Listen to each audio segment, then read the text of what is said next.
Today, through the power of my printer, I'm going to prank my family. So for some context, a couple of years ago, I printed out a picture of me that made it look like I was shitting out my family's coffee, which my mom and dad weren't the biggest fans of.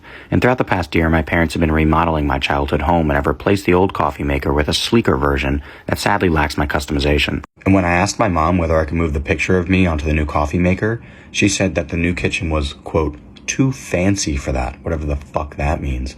And it kind of rubbed me the wrong way. So I did what any normal person would do, and I went to Men's Warehouse in order to rent a tuxedo and recreate the pooping picture anyway with a much fancier aesthetic. Unfortunately, though, I didn't realize that renting a tux was going to run me $300.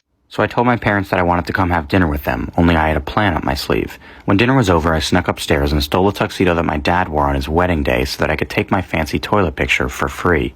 Because who needs Men's Warehouse when you have a slightly dated, slightly too small tuxedo that's been sitting in a closet for 28 years? After donning the tuxedo, I sat on my throne and tried to master the facial expression that best says, "There's lava absolutely flowing out of me."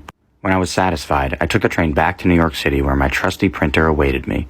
I printed out my favorite photo of the batch, cut it out to my liking, and proceeded to take Mini-Me on a flat Stanley-esque tour of the Metro North train back to my childhood home, just so that I could finally tape it onto the new, fancy coffee maker.